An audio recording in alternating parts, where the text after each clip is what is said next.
The hardest part wasn't loving her in secret. It was realizing she loved me too, and knowing I could never let her find out. Because sometimes, love doesn't ask if it's allowed. It just arrives and waits quietly for years. Welcome to Lovelock Tales. Before we continue, if you like timeless romance, make sure to subscribe and leave a like. Now, let's jump right back into the story. I stood at the back of the hall, hands folded in front of me, pretending to listen to the vows. White lights hung from the ceiling like frozen stars. Soft music floated through the room. People smiled the way they always do at weddings, like happiness was contagious. She stood at the altar, not shaking, not nervous, calm, beautiful in a way that didn't scream for attention. And beside her was not me.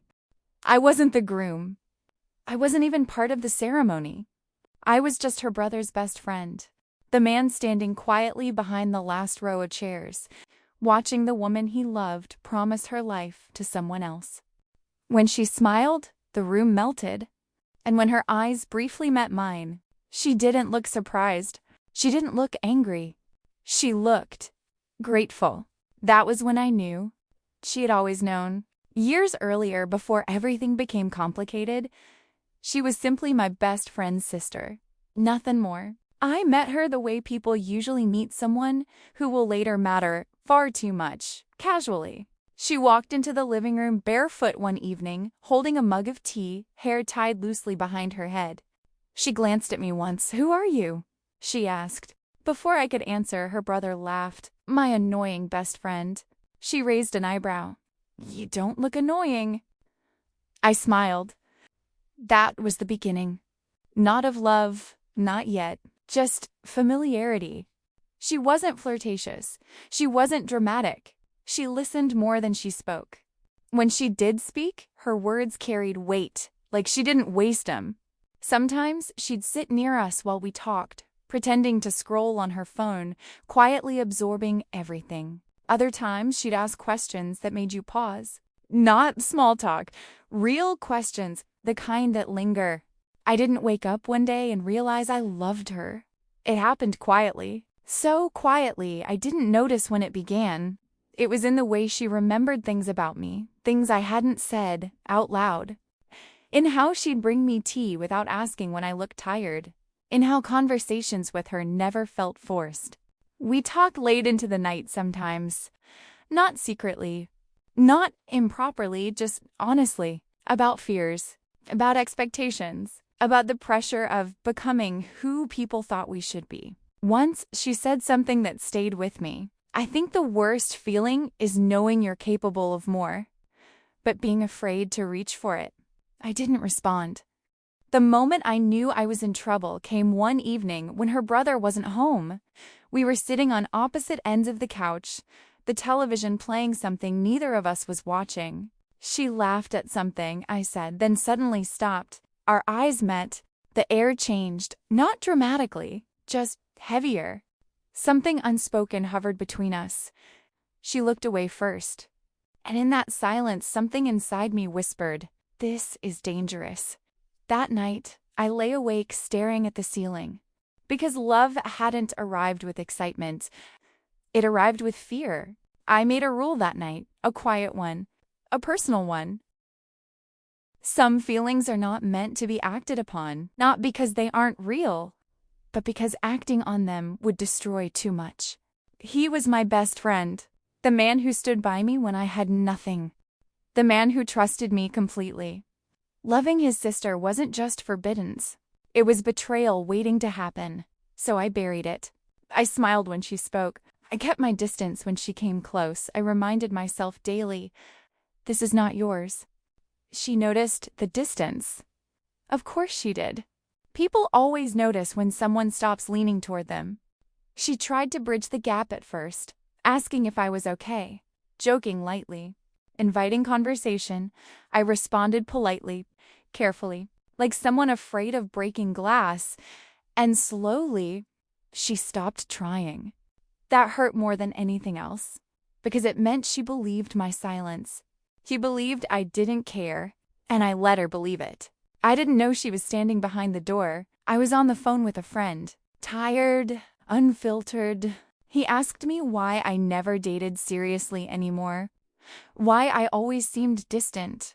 I laughed softly and said something I shouldn't have. "There's someone I'd choose without hesitation," I said. "But choosing her would cost me everything." There was silence on the line. Then my friend asked, "Is it her?" I didn't answer. I didn't need to. Behind the door, she heard her name spoken softly. Not confessed, not explained. Just admitted. She stepped away quietly. And I never knew. From that day on, something changed, though neither of us acknowledged it. She became calmer around me, gentler, sad in a quiet way. We spoke less, but when we did, our conversations felt heavier, like two people holding something fragile between them, neither willing to touch it. We existed in a strange space, not together, not apart, just suspended, and time kept moving. Life didn't pause for our silence. Her brother built his care. She grew into herself, stronger, more certain. People came into our lives, dates, almost loves, temporary distractions, but nothing lasted. Because how do you fully love someone else when your heart has already chosen? We never spoke of it, not once. And yet every unspoken moment said everything. Years later, her brother sat across from me one evening. He was packing for a long-term move abroad. Excited, hopeful. Before leaving, he said casually, "Look after my sister, okay?" He smiled, trusted me, completely. And for the first time, the door opened. Not dramatically, just slightly. Permission without words. I nodded. But inside me, fear still won.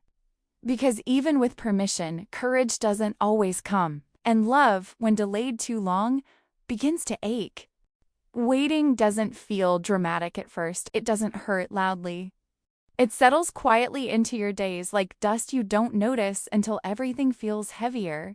She never asked me directly what I meant that night, never confronted me, never demanded clarity. And somehow that made everything worse.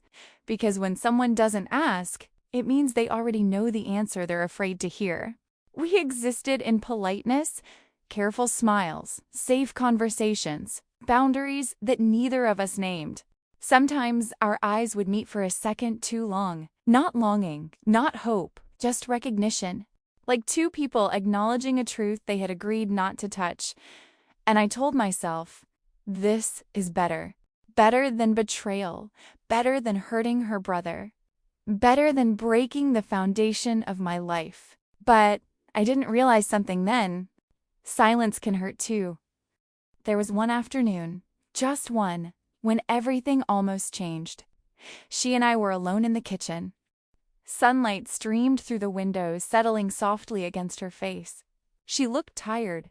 Not physically, emotionally.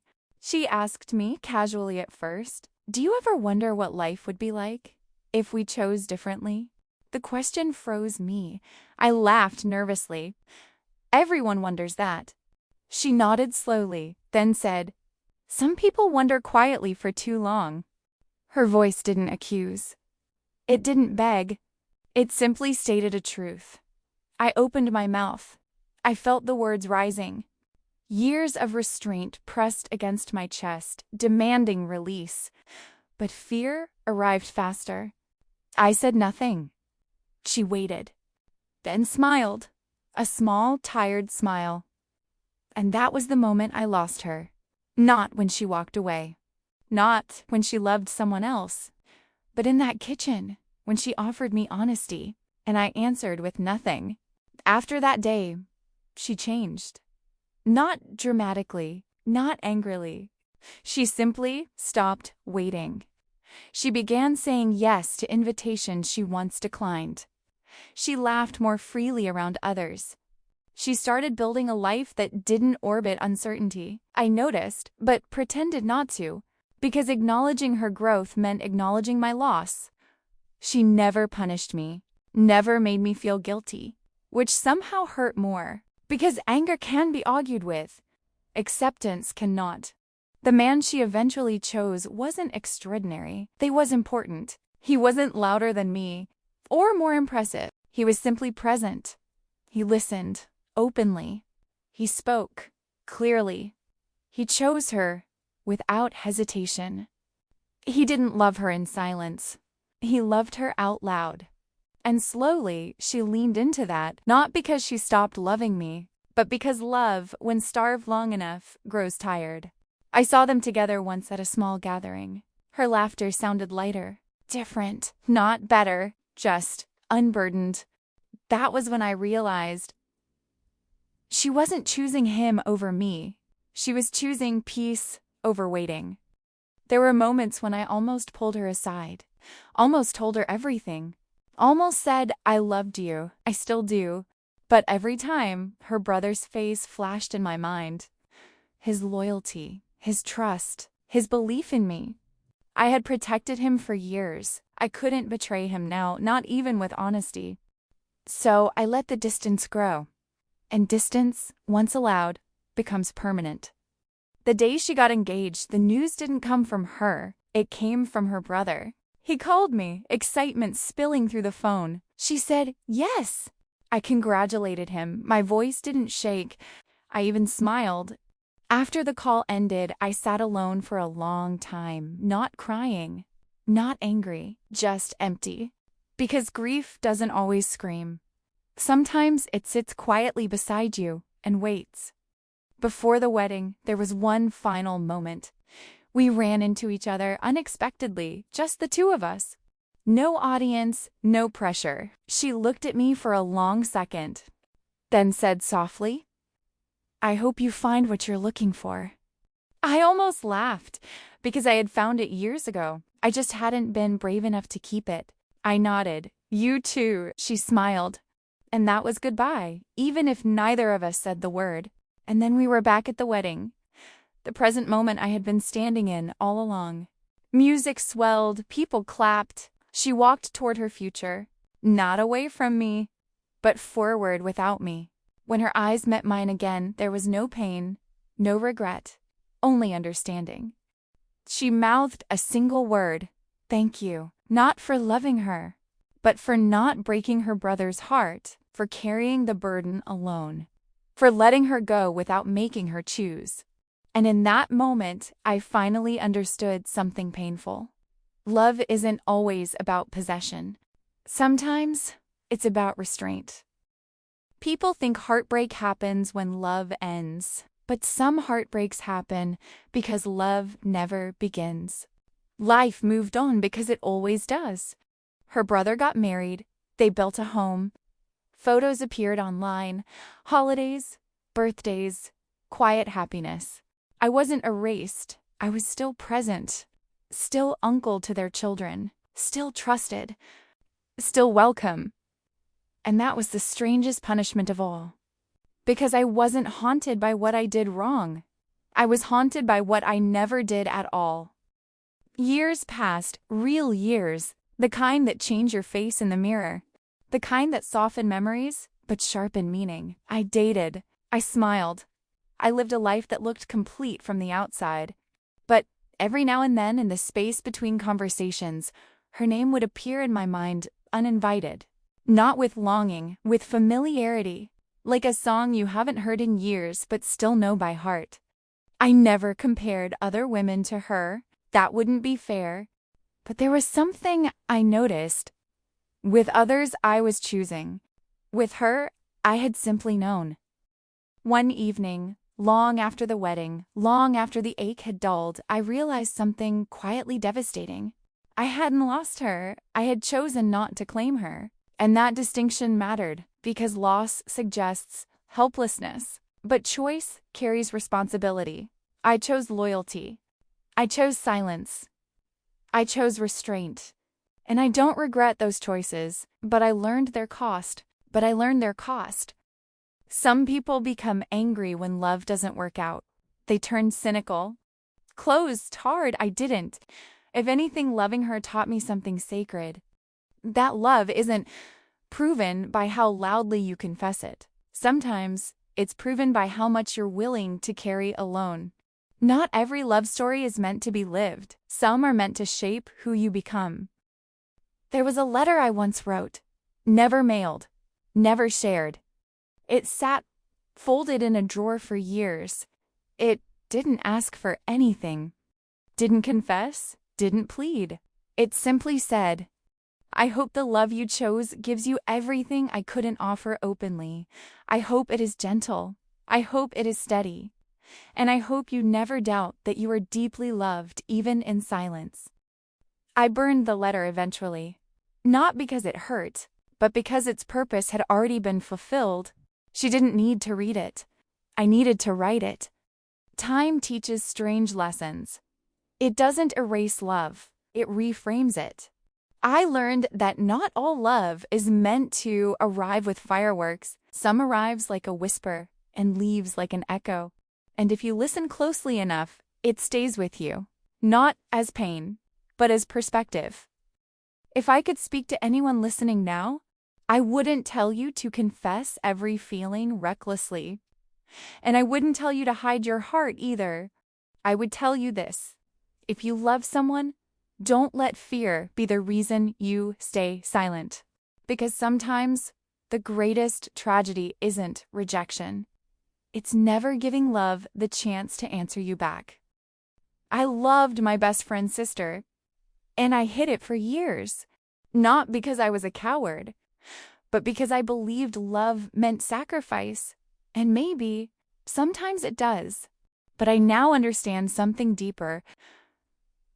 Sacrifice should never cost you your voice, because silence may protect others, but it slowly disappears you. Sometimes late at night, I think of her, not with sadness, not with regret, but with gratitude. Because once, even briefly, I knew what it felt like to love someone purely, without demand, without possession, without expectation. And that kind of love never truly leaves you. Some people become your forever, not in life, but in the part of your heart that time can never touch. I hope you enjoyed this story. If you did, then there's more where this came from. Hit the subscribe button and stay tuned.